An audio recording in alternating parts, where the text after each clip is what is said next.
Assalamualaikum warahmatullahi wabarakatuh. Kami dari kelompok 13. Di sini saya akan menjelaskan tentang sebuah sistem, yaitu sistem aplikasi reservasi hotel. Ini saya Muhammad Yudan Nugraha akan menjelaskan beberapa hal tentang aplikasi ini. Nah, sistem reservasi hotel. Mengapa kita membawa tema ini? Di sini kami memikirkan betapa sulitnya pengunjung yang datang atau turis untuk mereservasi sebuah hotel. Lalu yang kedua, di sini juga aplikasi ini digunakan untuk data pengunjung yang akan check-in maupun check-out. Dan yang terakhir, mengapa kita mengambil pemikiran ini? Karena kurangnya keefektifan dalam pembayaran saat check-out. Nah, dari masa-masa yang tadi, maka aplikasi ini hadir untuk menyediakan penginapan bagi penyedia penginapan untuk mempermudah para customer-nya dalam mereservasi sebuah kamar.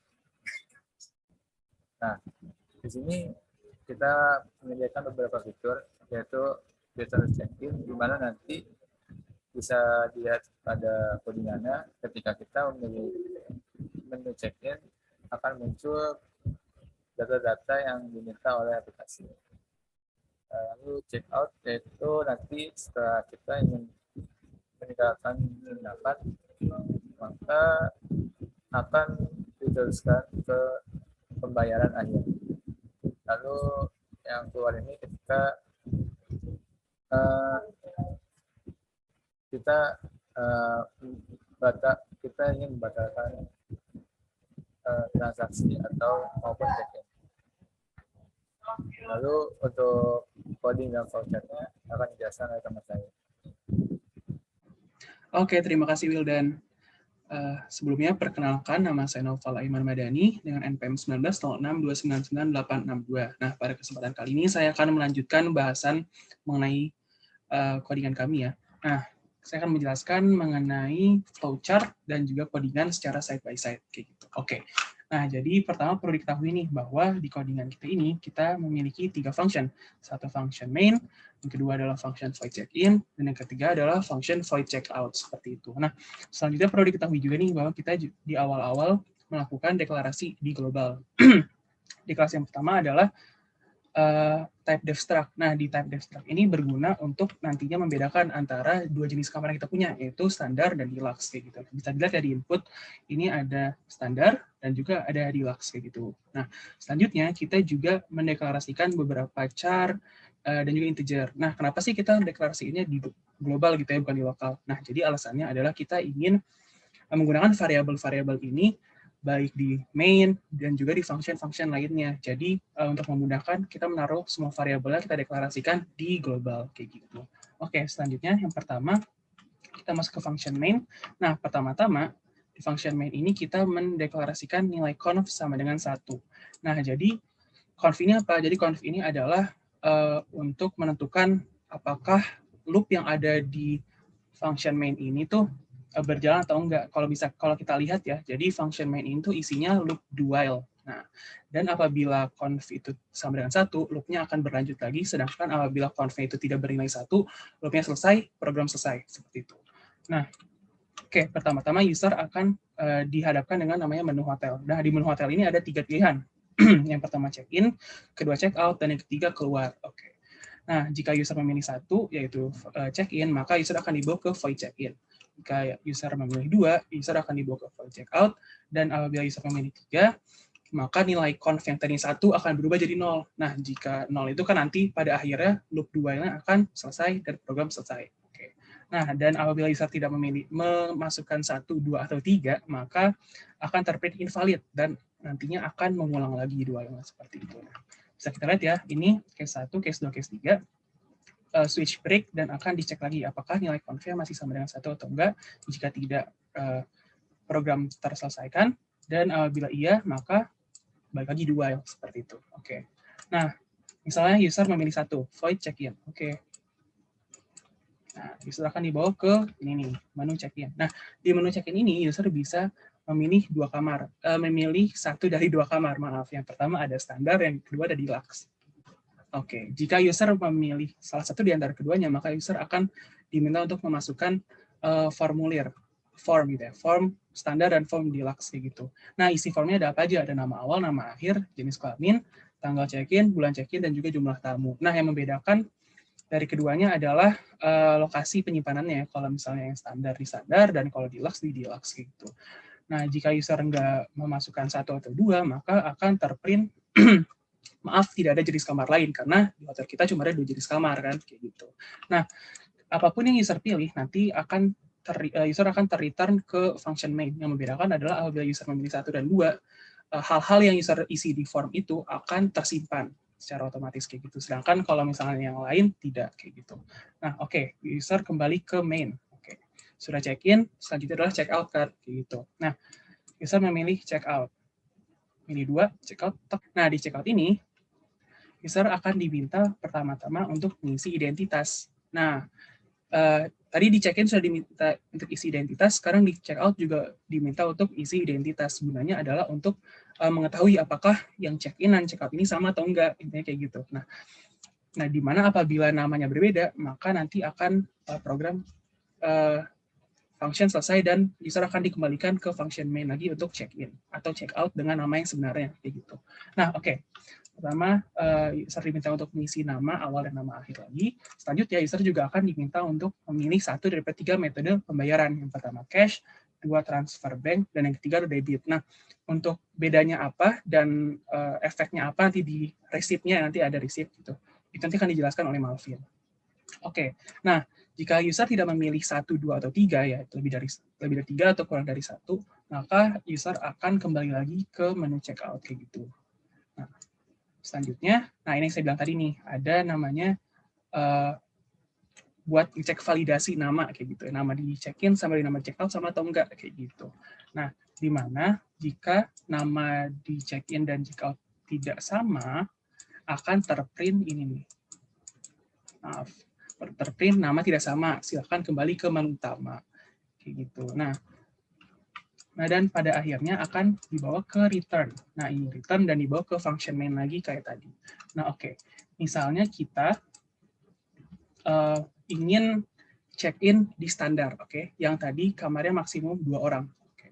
Nah, oh ya perlu diketahui ya bahwa ini ada codingan standar di bagian kiri sini, dan juga ada codingan yang, flowchart bagian standar dan juga flowchart bagian deluxe di kiri standar dan di kanan deluxe, maaf.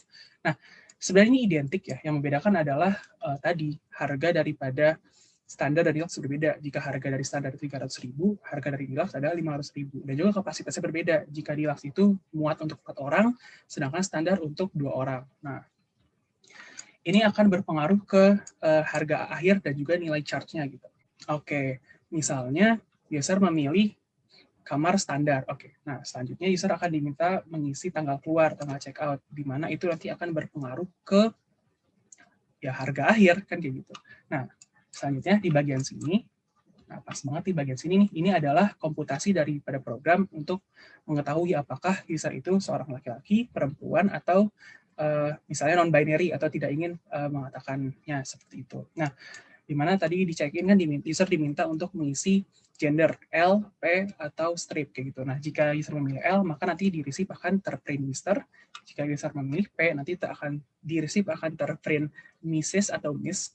Dan yang terakhir, jika user mengisi tidak mengisi L atau P, misalnya user mengisi strip atau user mengisi hal lainnya, maka nanti di receive akan tercetak strip kayak gitu. Nah, oke. Jadi selanjutnya setelah komputasi tadi, nah ini adalah perhitungan bulan. Nah, oke. Tadi kan di check-in sudah user diminta untuk memasukkan tanggal masuk dan bulan masuk ya kan. Nah, jadi terbagi menjadi 3 jenis nih. 3 jenis bulan kan dalam 1 tahun. Ada yang isinya 31 hari, ada bulan yang isinya 30 hari, dan ada bulan yang isinya 28 hari. Ya kan? Nah, misalnya user memasukkan tanggal 3 Januari, jadi bulan Januari. User masuk bulan Januari. Oke. User masuk bulan Januari. Selanjutnya akan dicek nih, apakah tanggal masuknya itu lebih besar daripada tanggal keluar. Nah, jika tanggal masuknya lebih besar daripada tanggal keluar, maka durasinya itu adalah 31 dikurangi selisih daripada tanggal keluar dan tanggal masuk, ya, kayak gitu. Nah, sedangkan kalau misal tanggal masuk itu sama dengan atau kurang dari tanggal keluar, berarti ya kita hitungnya biasa, tanggal keluar kurangi tanggal masuk, kayak gitu. Oke? Nah, mungkin ada yang penasaran ya, ini kenapa ada plus satunya, ya kan? Nah, plus satu ini adalah peraturan dari hotel. Kita tahu nih, misalnya kita mau check in di hotel. Nah, dan kita check out di hari yang sama. Tentunya nggak gratis kan, pasti ada aja hari pertama itu udah dihitung sebagai penginapan kayak gitu. Nah, jadi plus satu ini adalah dihitungnya hari pertama. Seperti itu adalah peraturan dari hotelnya. Gitu. Oke. Oh ya, perlu diketahui, baik user itu memilihnya di bulan yang isi 31 hari, 30 hari, atau 20 hari bulan masuknya, itu rumusnya akan sama. Di sini sama nih, kalau dilihat yang membedakan adalah tanggal maksimum dari satu bulan itu. Jadi misalnya bulan 31 hari, 31, 30 di sini 30, dan 28 di sini 28, kayak gitu. Oke. Nah, selanjutnya ada nih, J sama dengan standar month masuk. Jadi maksudnya apa? Nah, J ini adalah month keluar atau bulan keluar. Nah, kok itu bulan keluar sama dengan bulan masuk? Nah, iya, jadi standar month masuk ini adalah sebuah array, ya kan? Di mana isinya Januari, Februari, Maret, April, dan seterusnya. Oke, jadi Januari itu kan berarti adalah di array 0, ya kan? Nah, jika tanggal masuknya itu lebih besar daripada tanggal keluar, berarti kan tanggal keluarnya di bulan berbeda, ya kan? Masuknya Januari, keluar Februari, gitu kan? Nah, berarti kalau misalnya tadi kan si user masukin bulan 1, ya kan? Berarti bulan 1, array 1, itu Februari, kayak gitu. Nah, sedangkan kalau misalnya dikurang 1 nih, yang di bawah, kalau misalnya tanggal masuk sama dengan atau kurang dari tanggal keluar, maka kan dikurangi 1. Jadi array J sama dengan array 1 kurang 1, array 0 sama dengan Januari. Itu boleh sama, itu sih. Nah, sama juga di tempat yang tadi ya, yang 30 dan 28 sama. Oke, nah selanjutnya program akan memprint durasi menginap, kayak gitu. Nah, sama, lanjut. Oke, nah ini nih. Oke, jadi selanjutnya kita akan menghitung apakah user itu terkena charge atau enggak gitu ya, dan totalnya berapa gitu. Nah, jadi perlu diketahui nih, jadi charge itu adalah terjadi, jadi charge itu terjadi apabila tamu yang datang di suatu kamar ya, misal standar itu melebihi kapasitas daripada kamar tersebut. Jadi kan kamar standar itu kapasitasnya 2 orang, tapi sedangkan si tamu itu membawa 3 orang, maka si 1 orang ini akan terkena charge kayak gitu. Nah, rumus daripada charge-nya itu adalah 30% daripada durasinya, misalnya dia 5 hari, berarti kali 5, dikalikan dengan harga awalnya itu 300.000, dan dikalikan dengan banyaknya tambahan orang, kayak gitu ya. Nah, untuk sum ya bisa lah ya, charge ditambah harga awal. Nah, ini. Jadi kalau misalnya tamunya melebihi akan terkena charge, dan jika tidak akan terkena charge, kayak gitu. Selanjutnya akan terprint nih biayanya, total biayanya. Nah, selanjutnya akan terprint sebuah receipt. Nah, di receipt ini berisikan informasi-informasi yang tadinya sudah dimasukkan oleh user, baik di formulir check-in maupun yang hasil perhitungan daripada void checkout tadi. Kan banyak tuh. Nah, selanjutnya user akan ditanya nih, apakah user ingin kembali ke menu?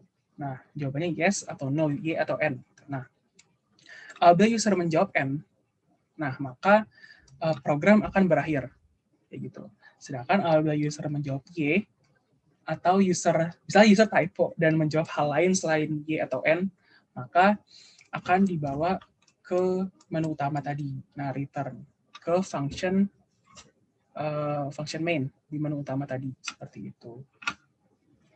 Nah, bisa dilihat ya, saat dia dibalikan ke function main, maka dia akan di void checkout, dan selanjutnya ya sampai tadi switch-nya break, dia keluar dari void checkout, lalu switch-nya break, lalu dicek nih apa conf-nya sama dengan 1 atau enggak. Karena conf sama dengan 1, maka user akan kembali ke menu hotel, seperti itu. Nah, Sekian untuk algoritma dan juga codingannya. Selanjutnya untuk demo akan dijelaskan oleh Malvin. Baik, terima kasih untuk Saudara Dani atas pemaparannya. Perkenalkan, saya Malvin Samuel Martino dengan NPM 19062999830. Di sini akan melanjutkan tentang pemaparan program proyek akhir kami, di mana saya akan menjelaskan tentang demonstrasi programnya itu sendiri. Nah, seperti yang dapat kita lihat pada layar sekarang adalah codingan ini apabila kita running di sini running and compile, maka di sini kita akan menemukan ada pop-up window untuk menampilkan programnya itu sendiri. Dan seperti yang tertera pada pop-up window, kita lihat di sini terdapat tampilan menu hotel, di mana menu hotel itu adalah menu main di codingan. Nah, selanjutnya di sini user akan diminta untuk masukkan input, di mana inputnya ini diwakili oleh angka 123 urutan dari program yang akan dijalankan, karena kita akan menjalankan program pemesanan reservasi hotel, maka kita harus mengikuti urutannya. Jadi kita masukkan dulu untuk menu check-in satu tadi kita masukkan, kemudian kita dialihkan ke menu check-in, di mana menu check-in ini adalah function check-in sendiri di codingan. Nah, kita akan bisa memilih, silakan memilih untuk menu seperti tadi. Jadi untuk memilih angkanya saja, di mana ada kamar jenis standar maupun deluxe dengan spesifikasi sebagai berikut.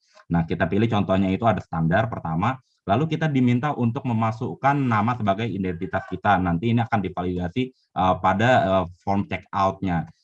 Nah, di sini kita masukkan juga di sini jenis kelamin. Jenis kelamin di sini bisa kita isi mau baik huruf kapital maupun huruf kecil, itu sama saja karena sudah di error handling. Nah, selanjutnya kita masukkan tanggal check-in. Misalnya kita memasukkan tanggal 29, tanggal yang lebih besar gitu. Kemudian contoh bulannya itu bulan Maret.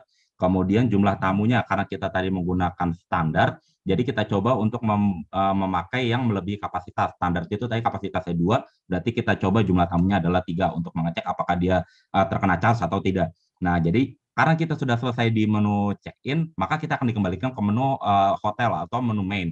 Nah, di sini kita tidak perlu untuk memilih menu check-in lagi, jadi kita langsung masuk ke menu check-out. Nah, di menu checkout kita akan diminta untuk validasi identitas kita tadi. Nah, seperti ini.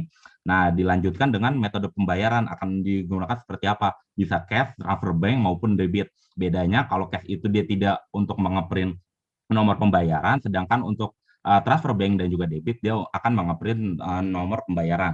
Jadi kita pilih contohnya di sini 2 transfer bank, kemudian tanggal checkout-nya kita coba misalnya 3. Nah, di sini seperti yang tertera di sini ada durasi menginap, lalu di print juga terhadap ke receipt ini. Di receipt ada nama, terus di sini ada sebutan hormat yang kita masukkan tadi gender, kemudian kamarnya seperti ini, tanggal masuk dan segala macam, dan ada biaya tambahan ternyata dari yang kapasitas berlebih tadi, di mana kita kelebihan 1 orang dan berarti di sini kelebihan 1 orang itu dikalikan 30% dari total harga keseluruhan yang dibayarkan. Nah, jadi kalau misalnya kita ingin melanjutkan pemesanan, kita bisa klik bisa masukkan yes atau y di sini.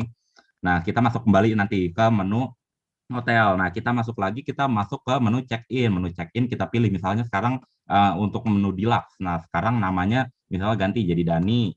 Ininya AM, terus dia laki-laki, kemudian tanggal check-innya misalnya kita coba tanggal 2, bulan check-innya 4, terus jumlah tamunya, karena si deluxe ini dia maksimum kamar isinya 4, berarti kita isi 5, lalu kita masuk ke menu check-out, kemudian validasi nama, Dani, AM, terus metode pembayaran kita coba sekarang cash, lalu tanggal check-out-nya itu kita coba di 9. Nah, seperti yang tertera di sini 2 sampai 9 April, berarti ada 8 hari, dan biaya tambahannya seperti yang kita duga, kelebihan 1 orang dia dikali 30%. Dan untuk yang cash dia tidak di print nomor pembayaran. Nah, apabila kita ingin melanjutkan, kita yes, lalu masukkan lagi, lalu kita pilih menu, lalu kita nama, misalnya sekarang Wildan, terus N, terus jenis kelamin L, lalu tanggal check-in-nya 2, lalu bulan check-in-nya 5, terus jumlah tamunya 3. Nah, di sini kita check out, tapi kita coba kalau misalnya di sini salah dia bagaimana. Nah, kita coba di sini Wildan, dia F. Nah, metode pembayaran diminta ternyata dia peringatan seperti ini. Nah, apabila peringatan ini nanti dia akan dikembalikan seperti ini. Dan karena kita tidak perlu mencoba lebih jauh, maka kita keluar saja.